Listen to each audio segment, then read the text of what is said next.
देखिए बैंकों की एक बहुत बड़ी समस्या है, वो है एनपीए की। अब एनपीए क्या है? इसे कहते हैं नॉन परफॉर्मिंग एसेट्स। अब देखिए नॉन परफॉर्मिंग, जो एसेट्स परफॉर्म नहीं कर रही है, एसेट्स मतलब परिसंपत्तियां, यानी कि बैंक का वो पैसा जो परफॉर्म नहीं कर रहा है, ये बहुत बड़ी समस्या है बैंकों की। अब नॉन परफॉर्मिंग कैसे है भाई? देखिए इसे अगर हम बहुत साधारण भाषा में समझे ना, बहुत सिंपल, तो ऐसा पैसा जो बैंक का पैसा उधार दिया बैंक ने और वो फंस गया। अब पैसा कई तरह का होता है फंसा हुआ। एक तो होता है जहां उम्मीद है कि आ जाएगा, और एक है कि भाई उम्मीद नहीं है। तो ऐसा पैसा जो बैंक ने ऋण दिया है, उधार दिया है, और जो 90 डेज तक नो इंस्टॉलमेंट, कोई भी किस्त बैंक को नहीं मिलती 90 दिन तक, न इसका मूलधन, प्रिंसिपल अमाउंट और न उसके इंटरेस्ट, तो वो क्या कहा जाएगा एनपीए। देखिए अब बात समझे होंगे आप। नॉन परफॉर्मिंग का मतलब है कि परफॉर्म नहीं कर रहा है। भाई बैंक ने किसी को लोन दे दिया, सिंपल है। अब बैंक ने लोन दे दिया, आगे बैंक कैसे काम करेगा? जब कोई इस लोन को टाइम पे चुकाएगा तभी तो काम करेगा ना। अब उसे लेके बैठ गए तो कैसे काम करेगा? तो अगर कोई ऋण 90 दिन तक, यानी कि 3 माह तक, लगभग 3 माह तक उसकी कोई किस्त बैंक को नहीं जाती, तो वो एनपीए में काउंट हो जाता है, यानी कि परफॉर्म नहीं कर रहा है वो पैसा। अब उसमें कुछ ना कुछ डाउट है, वो स्टैंडर्ड अमाउंट लोन नहीं है। अब कुछ बातें आपके मस्तिष्क में आ भी रही होगी, जैसे किसान क्रेडिट कार्ड है, उसमें तो ऐसा मंथली इंस्टॉलमेंट कुछ होता नहीं। वो इस परिभाषा से थोड़ा अलग है, उसकी एनपीए की परिभाषा अलग है, ये एक जनरल परिभाषा है, ठीक है। अब इसमें क्या है, एनपीए बढ़ता कैसे है? एनपीए बढ़ता तब है, या एनपीए बैंक की प्रॉब्लम बनती कैसी है? देखो सिंपल सी बात है।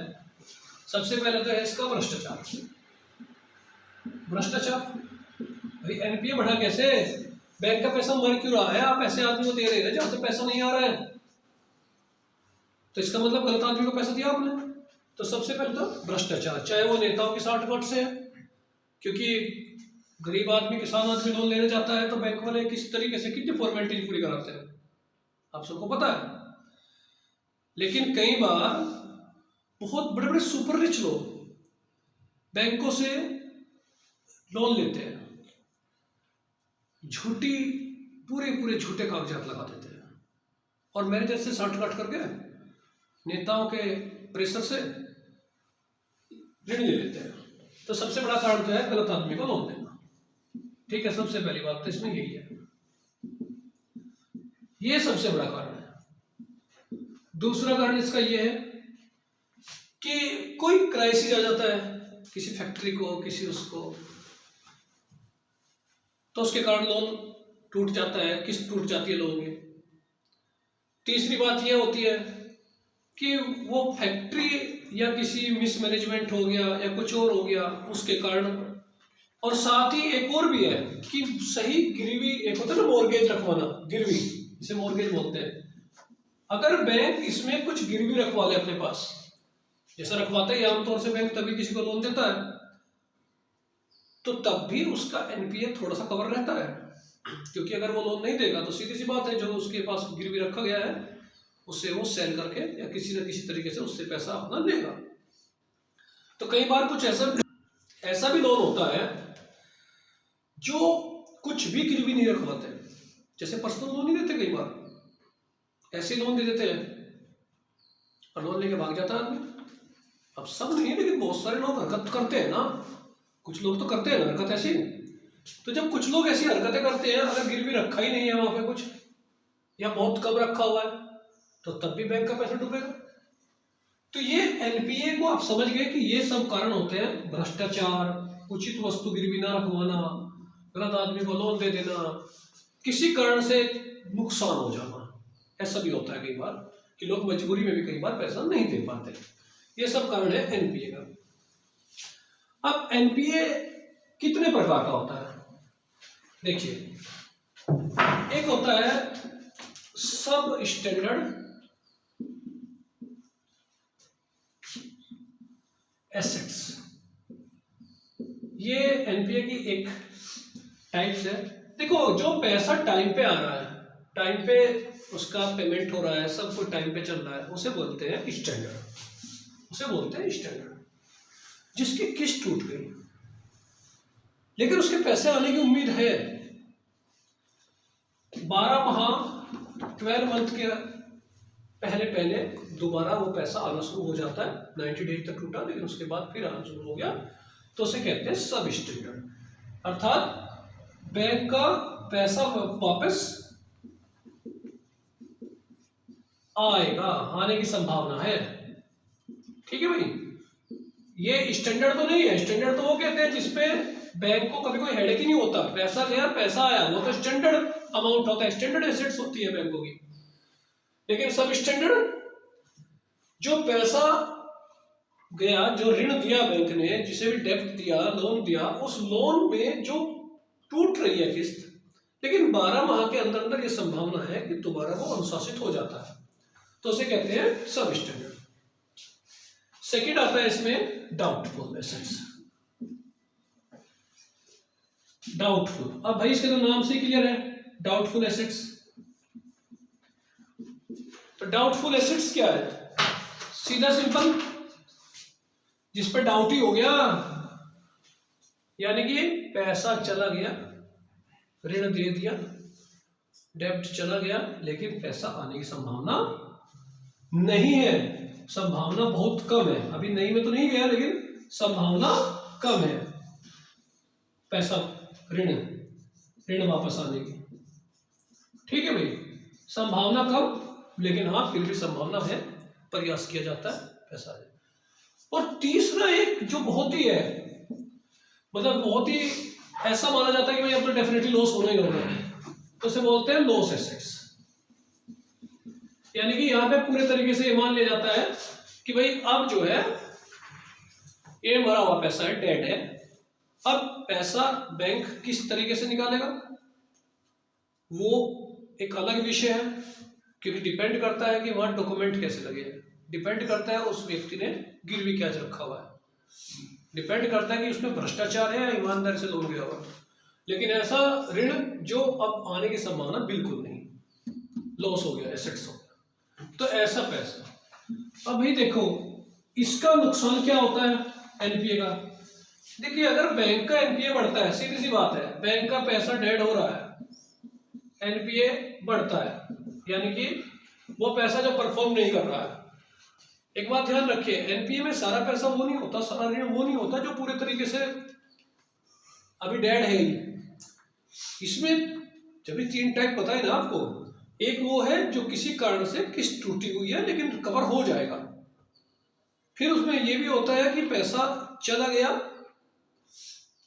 आ नहीं रहा है, तो डिपेंड करता है बैंक के पास गिरवी क्या रखा गया, तो उस गिरवी रखी हुई जो भी प्रॉपर्टी है उससे बैंक अब किस तरीके से अपना जो उसका नुकसान है उसकी भरपाई करेगा। ठीक है, लेकिन इस सब का एक प्रभाव होता है, बैंक का एक अनुशासन होता है। कुछ लोग पैसा जमा करेंगे, कुछ लोग उधार लेंगे, ये तो चलता है, उससे डेवलपमेंट होता है, दोनों काम बनते हैं। तो अगर सीधी सी बात है एनपीए बढ़ता है तो क्या होता है, बैंक का बिजनेस क्या होता है, डाउन होता है भाई, डाउन होता है। उसकी जो इकोनॉमिकल स्टेटस है, उसका जो उसकी इकोनॉमिकल कंडीशन है वो कैसी हो जाएगी, कमजोर होगी, वो क्राइसिस में जाएगा। और जब बैंक क्राइसिस में जाएगा तो सीधी सी बात है पूरी इकोनॉमी क्राइसिस में जाएगी। अब सीधी सी बात है बैंकों का पैसा लोग लेके वापस ना दे या किसी न किसी तरीके से ऐसा माहौल बन जाए, तो जो सही आदमी बैंक से लोन लेना जा रहा है उससे तो लोन नहीं होगा ना। तो इसका प्रभाव ऑल ओवर कहीं पे होगा, डेवलपमेंट पे प्रभाव पड़ेगा, विकास पे प्रभाव पड़ेगा। डेवलपमेंट क्या होगा, कम होगा, गिरेगा। बात समझे एनपीए को। अब यहां से आगे बातें आती हैं जो आपके एग्जाम के लिए बड़ी महत्वपूर्ण है कि भाई किस किस बैंक का कैसा एनपीए है, सबसे ज्यादा एनपीए किस बैंक का है।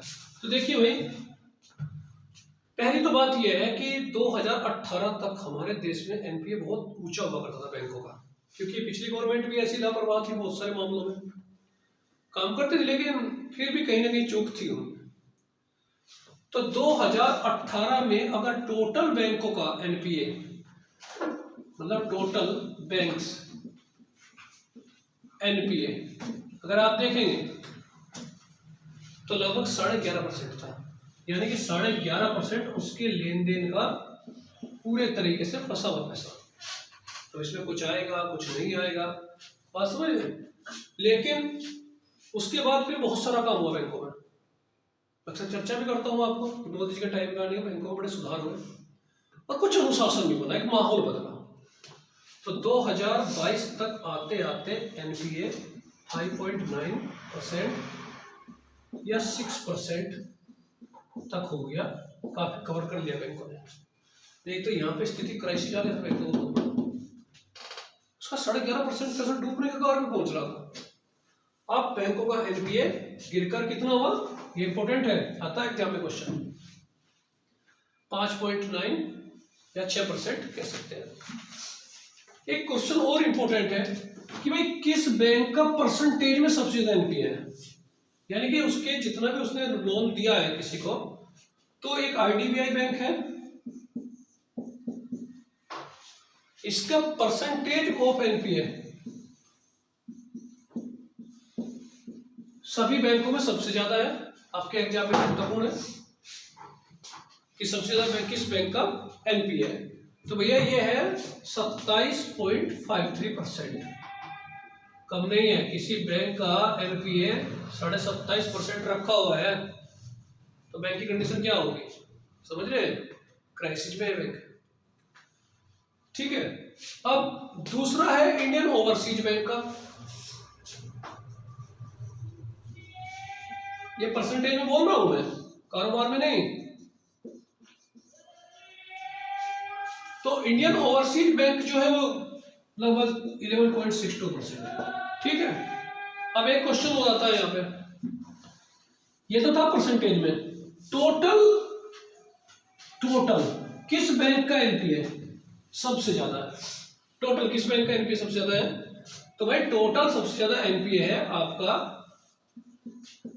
एनपीए किस बैंक का है, ये है आपका एसबीआई। एसबीआई का पैसा सबसे ज्यादा एनपीए है इसमें, और दूसरा है पीएनबी का। ठीक है। तो अगर इसमें एसबीआई का तो लगभग 1.2 लाख करोड़ के आसपास है, ठीक है। पीएनबी का लगभग 32,000 करोड़ के आसपास है।